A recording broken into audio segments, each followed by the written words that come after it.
அனைவருக்கும் வணக்கம். மூலிகை மகத்துவம் நிகழ்ச்சியின் வாயிலாக உங்களை சந்திப்பதில் பெரும் மகிழ்ச்சி அடைகிறேன். இன்று நாம் பார்க்க இருக்கும் மருத்துவம் அதிகமான மக்களுக்கு கால் பாதத்தில் பல பிரச்சனைகள் ஏற்படுகிறது. கால் பாதத்தில் வீக்கங்கள், எரிச்சல், மதமதப்பு போன்ற உபாதைகள் பரவலாக இருந்து கொண்டிருக்கிறது. அப்படிப்பட்ட அந்த உபாதைகளில் ஏன் வருகிறது, அந்த உபாதைகளை நாம் எப்படி சரி செய்யலாம், யோகா மற்றும் முத்திரைகள் மூலமாக சரி செய்யும் முறைகளை உங்களுக்கு சொல்லப்போகிறேன். யோகா பயிற்சி என்பது இந்த உடலை பலப்படுத்தக்கூடியதாய் இருக்கிறது. இந்த உடல் ஆரோக்கியமாய் இருப்பதற்கு யோகா அவசியமான ஒன்று.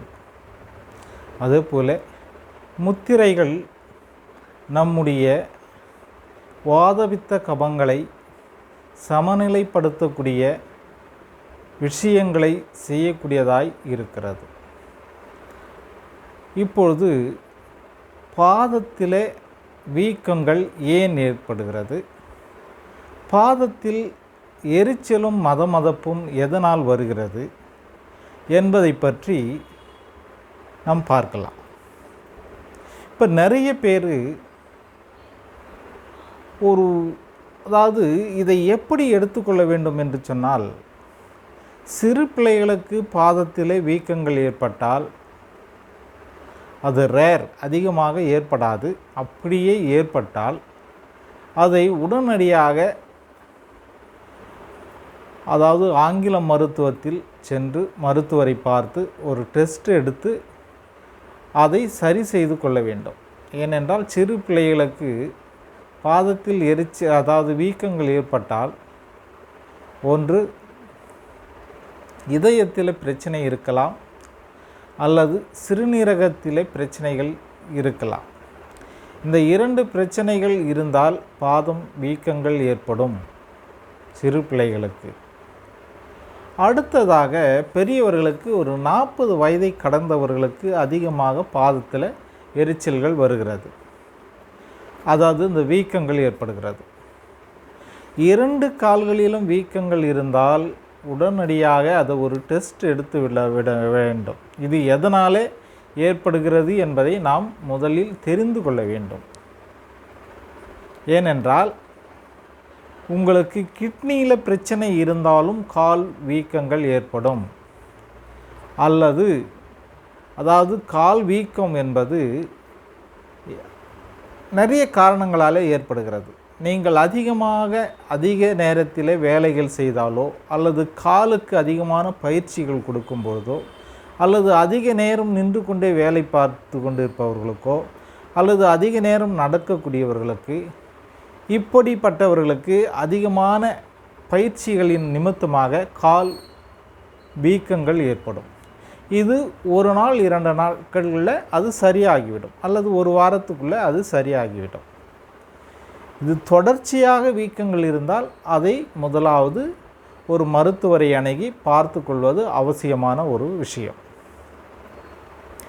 சாதாரணமாக வீங்குவது என்பது கொஞ்ச தூரம் ஏதாவது பயணங்கள் செய்தாலோ, அல்லது கொஞ்ச நேரம் அதிகமாக உட்கார்ந்து கொண்டு காலை தொங்க போட்டு கொண்டு இருந்தாலோ வீக்கங்கள் வருவது அது இயல்பான ஒரு விஷயம். 50 வயதுக்கு மேற்பட்டவர்களுக்கு அது ஏற்படும். ஏனென்றால் இந்த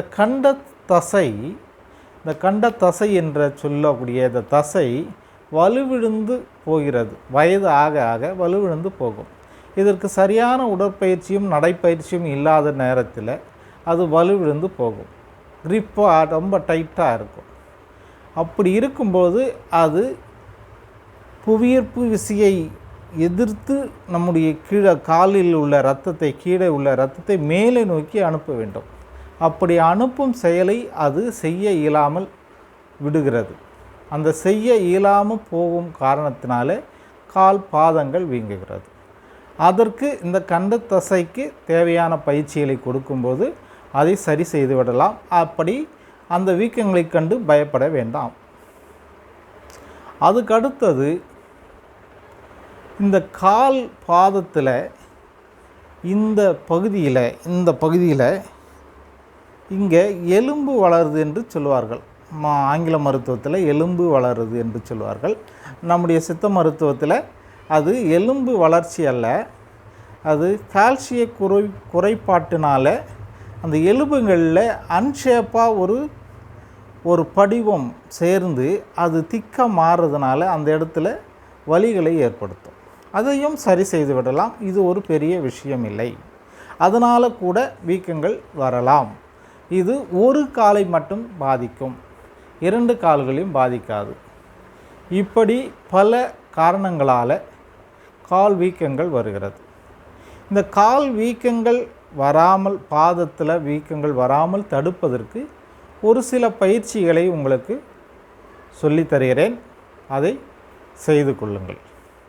இப்போது நேராக உட்கார்ந்து உங்களுடைய 2 கைகளையும் உங்களுடைய முதுகிற்கு நேராக பக்கவாட்டத்தில் நன்றாக அழுத்தி ஊனிக்கொள்ளுங்கள்.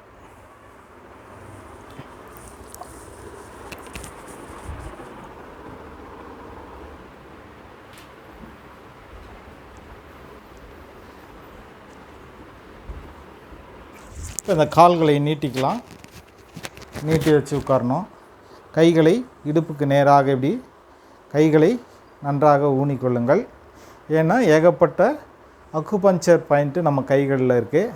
அந்த கைகளை கீழே ஊனும் போது அந்த அக்குபஞ்சர் பாயிண்டெல்லாம் ஆக்டிவேஷன் ஆகும். இப்போ காலை நீட்டி உங்களுடைய பாதத்தை முன்னோக்கி வளைக்கணும். முன்னாடி இப்படி வளைச்சி ஒரு 10 கவுண்டிங் 1 2 3 4 5 6 7 8 9 10. இப்போது காலை ரிலாக்ஸ் பண்ணிங்க. மூச்சு ஃப்ரீயாக மூச்சு விட்டு ரிலாக்ஸ் ஆகிடுங்க. இப்போது உங்களுடைய பாதம் பின்னோக்கி வரணும். அதே 10 கவுண்டிங்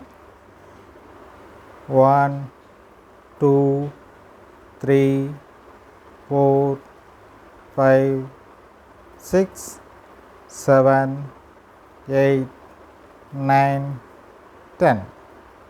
இப்போது ரிலாக்ஸ் பண்ணிங்க. பழைய நிலைக்கு வாங்க. இப்போது உங்களுடைய பாதத்தை வலது பக்கம் ஒரு 10 கவுண்டிங் திருப்புங்க. 1 2 3 4 5 6 7 8 9 10. இப்போ நேர்நிலைக்கு வாங்க. ரிலாக்ஸ் ஆகுங்க. இப்போது இடது பக்கம் அதே போல் பாதத்தை வளைக்கணும். 1 2 3 4 5 6 7 8 9 10. இப்போ நேர்நிலைக்கு வந்தாச்சு. இப்போது ரொட்டேஷன் பண்ணணும். இந்த பாதத்தை ரொட்டேஷன் பண்ணணும். முதல்ல வலது பக்கத்துலேருந்து ஆரம்பிங்க. இப்படி 1 2 3 4 5 6 7 8 9 10. இப்போது ஆப்போசிட்டு. இப்போது வலதுபுறத்துலேருந்து ரொட்டேஷன் 1 2 3 4 5 6 7 8 9 10. இப்போது உங்கள் காலை ரிலாக்ஸ் பண்ணுங்கள். இப்படி கால்களை நன்றாக தளர்த்த வேண்டும். அதே நேரத்தில் இந்த கண்ட தசை டைட்டாக இருக்கும். ஒரு சிலருக்கு டைட்டாக இருக்கக்கூடாது, தளர்வாக இருக்க வேண்டும். நம்ம தொட்டு பார்த்தா கல் மாதிரி இருக்கக்கூடாது. நம்ம விரல்கள் நன்றாக உள்ளறை இறங்குற மாதிரி தசை இருக்கணும். அப்படி கல் மாதிரி தசைகள் இருந்தால் கால் வீக்கம் இருக்கும். அவர்களுக்கு கால் வீக்கம் சீக்கிரத்தில் குணமாகாது. ஏன்னா இந்த தசைகள் தசை நார்கள் பலவீனமாக இருக்கிறது. அதனால் இரத்தத்தை மேல் நோக்கி அனுப்பக்கூடிய சக்தியை இழந்திருக்கிறது. அதற்கு நம்ம என்ன செய்யலான்னா, தினமும் காலையில் மாலையில் தேங்காய் எண்ணெய் கொஞ்சம் போட்டு நல்லா மேல் நோக்கி இப்படி நீவி விடணும். நீவி விட்டுட்டு இந்த விரலில், இந்த பெருவிரலில் லைட்டாக அப்படி அழுத்தங்கள் கொடுக்கணும். அங்கங்கே அழுத்தங்கள் கொடுத்து அந்த தசையை தளர்வாக்க வேண்டும். இப்படி தினந்தோறும் செய்து வர உங்களுக்கு இந்த கால் பாத வீக்கம் குறையும், காலில் ஏற்படுகிற வலிகள் குறையும். இது போக இப்போது நீங்கள் சுகாசனத்தில் உட்காருங்க. இப்படியே உட்காரலாம். உங்களுடைய ஃப்ரீயாக காலை மடித்து உட்காந்துக்கின்னு இப்போது ஆதி முத்திரை, அதாவது முதுகெலும்பு நேராக இருக்கணும். ஆதி முத்திரை செய்யணும். ஆதி முத்திரைன்னா இந்த நடுவில் இருக்கிற 2 விரலை மடிங்க. உங்களுடைய பெருவிரலை இந்த 2 நடுவிரலோடு சேர்த்து ஜாயின் பண்ணுங்கள். இப்படி ஒரு 10 கவுண்டிங், 1 2 3 4 5 6 7 8 9 10. இப்படி இந்த முத்திரை செய்யும் பொழுது இந்த வாதம் சார்ந்த நோய்களுக்கு இது நல்ல ஒரு தீர்வாக இருக்கிறது. அதாவது நம்ம உடலில் வாதம் பித்தம் கபம் சமநிலையில் இருந்தால் எந்த பிரச்சனையும் வராது. இந்த வாதமோ பித்தமோ நமக்கு குறையும் போதோ அல்லது அதிகரிக்கும் போதோ பிரச்சனைகள் வருகிறது. இந்த பாதத்தில் பிரச்சனை வர்றதற்கு காரணம் வாதம். தொப்புளிலிருந்து இந்த பெருவிரல் வரைக்கும் வாதத்தினால வாத நாடி ஓடுகிறது. இந்த வாத பிரச்சனை அதிகமாக இருக்கும்போது வீக்கங்கள் ஏற்படுகிறது. அந்த வாதத்தை நாம் சரி செய்து கொள்ள வேண்டும். அதுக்கடுத்தது உங்களுடைய வயிற்றில் கைகளை வைத்து கொள்ளுங்கள். உங்களுடைய மூச்சு நன்றாக இழுங்கள். கண்களை மூடிக்கொண்டு உங்களுடைய மூச்சை நன்றாக ஒரு 3, அதாவது ஒரு 10 எண்ணிக்கை மூச்சை நல்லா இழுங்க. 1 2 3 4 5 6 7 8 9 10. ஒரு 3 எண்ணிக்கை உள்ளார வைங்க. 1 2 3. இப்போ மீண்டும் மூச்சையை வெளியில் ஒரு 6 எண்ணிக்கை வெளியில் விடுங்க. 1 2 3 4 5 6. ரிலாக்ஸ் ஆகுங்க.